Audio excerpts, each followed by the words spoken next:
Hey everybody, Mandy Delisle here, living in Puerto Vallarta, Mexico, and it's starting to get warm again, and that's good for people that are cold, but for us that live here full time, we're kind of like, oh no.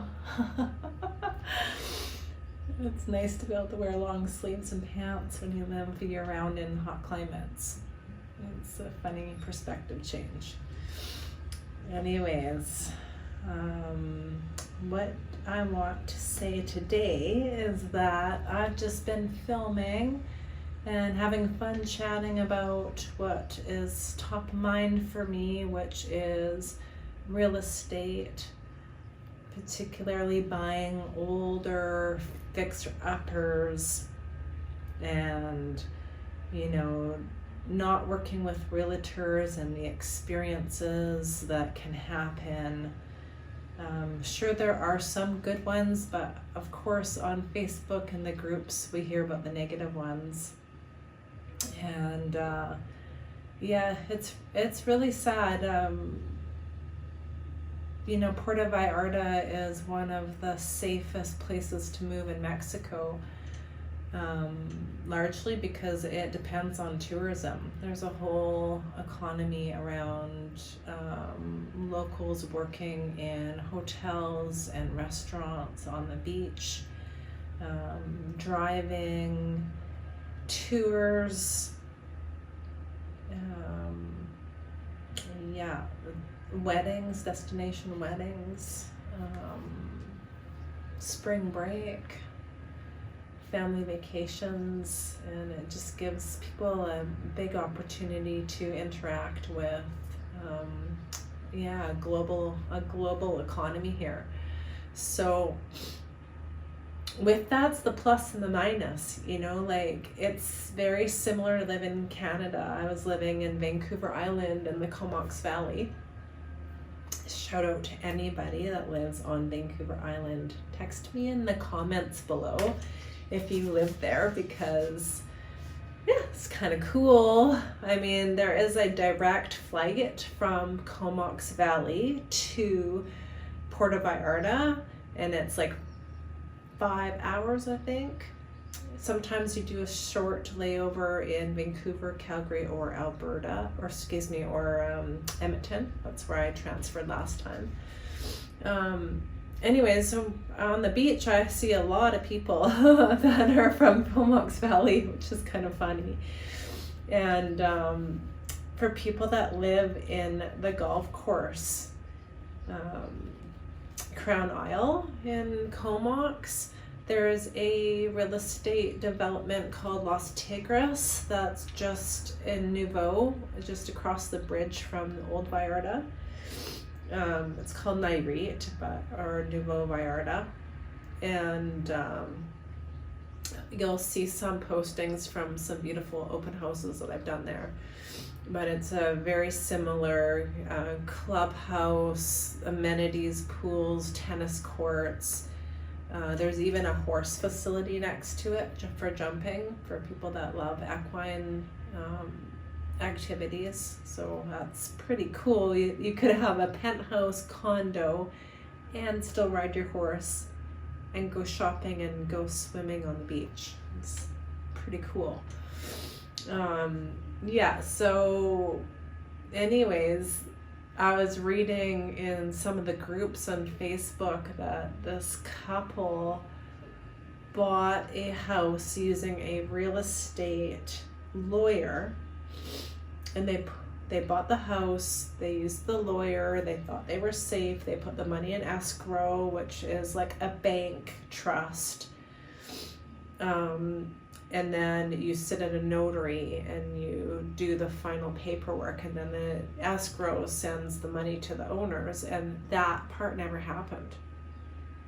And the lawyer's saying they didn't know about it, but of course my husband's Mexican, and he's like, oh yeah, the same thing happened to a Canadian that I dated before you. Her and her friend bought a place and used a lawyer, and same thing, the lawyer said, oh yeah, the money's disappeared, it was a scam, oh my god, I don't know what happened. But really, like, they're in cahoots together. So, you know, I know that in Canada we don't use realtors because there's like 1% and there's lots of online places you can list or you can throw a sign up, but I have not heard good things here, and I have not experienced good things here. My first place I bought into was in Talpa, and I used a sales agent, and I didn't really know the difference between a sales agent or the person selling real estate and a real estate agent. So it's like really, it was like an oversight because I felt an instant trust and connection with the people, and I loved the dream of the project, and they had a proven system. Like, I was like the 20th or 30th person that bought there, so they knew how to like expertly sell, and I felt a sense of comfort that I should not have because they were not registered realtors. There was no proper contract or necessarily a notary and a lawyer when there should have been. Like, the notary came later after I'd already transferred money. And the couple that got scammed said, oh my God, don't use an escrow. But we're advised to tell people to use escrow because in my case, I sent my deposit to the developer, and of course he has, when you hold land in Mexico, it's often a good idea to get a Mexican LLC, a company, and then you can legally hold, as a foreigner, you can legally hold property and homes under your Mexican corporation, your LLC. So so we did that. We put money into the developer's hand, and he, you know, promised to lock in the prices of materials and etc. And then later tried to extort us for the price in materials going up, the cost of labor, the peso changing against the US dollar. Like, it was so bad. Anyways, we are sort of like an accumulation of the steps that came before us, and that led me into like a pretty cool career, because I feel like I can serve people looking for homes that are a little different than maybe the average person coming here, basically just to like escape the weather and maybe come for a few months and enjoy their time relaxing and unwinding, and then go home. I think like that people would really resonate with me, I hope. Of course, that like we're craving a lifestyle that they didn't see in Canada, perhaps, or elsewhere. For me, it was in Canada, on Vancouver Island. To circle back, I was going to say that Vancouver Island used to be extremely cheap. Like, you used to be able to buy a house for $100,000 and you know, rent for $400 Canadian, of course. And it was really expensive to us because I was younger, and it was hard to get mortgages and stuff like that when you're first starting your career, and I didn't have anybody to co-sign for me. So I always rented, and I saw a huge boom when all of the people in migrated to Vancouver and Toronto and Calgary, and they were selling like tear down houses for over $1 million, and then they were coming to Vancouver Island, to Comox Valley, where I lived for most of my life, and they were buying a business and a farm and vehicles and incredible like boats, ATVs, for like maybe 600,000-700,000, and able to invest and pocket another 400,000. So we had a gigantic influx of people, and the prices skyrocketed to the point when, like 20 years later, the houses were $800,000-900,000 that used to be 100,000. So I got, you know, because my age range, I was too young to buy when they were cheap, and then I was priced out when I was old enough to buy and had an established business and credit rating, and I could have purchased. So, and I also always wanted to live in community, and the buying property there that you're allowed to have multiple homes on is really hard, because the ALR is like a farming ban on large swaths of property. So like everything seemed backwards. Like the homelessness was gigantic, and the suicide rates through the roof, and total social disconnect. And then you have this solution with people that have too much land that they can't afford to hire workers to work, and they can't plant it, and they're not allowed to build or bring people into their property. It's crazy.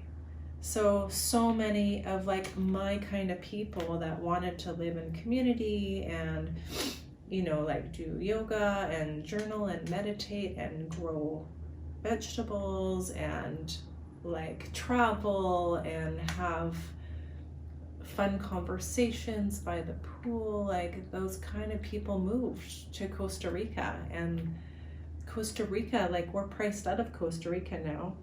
Like there's a spiritual trainer teacher that is very popular on Mind Valley, and she bought a big acreage, tons of acres there, and she's selling for $1 million basically, like property in Costa Rica to be part of her community. So, you know, me and my sister researched a lot of places to go, and Mexico had a great blend of cost effectiveness, safety, amenities like we're used to, you know, kind people, a little bit of English, you know, there's a Costco, a Walmart, like things that you can drive here. It's like 5 hours to fly. There's a lot of pluses to living here, and the weather's pretty great. I think after a couple years, I'm gonna want to like summer somewhere more inland, because it gets very damp and hot, so it's a bit uncomfortable.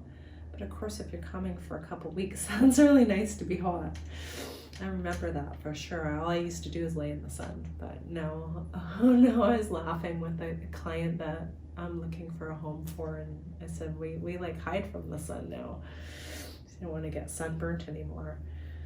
So yeah, I think definitely reach out to me if you are wanting a better quality of life and a type of lifestyle that's like not allowed, quote unquote, in Canada or where you're living for various reasons, because there's a lot more flexibility here. And I think it's a really great place to buy land.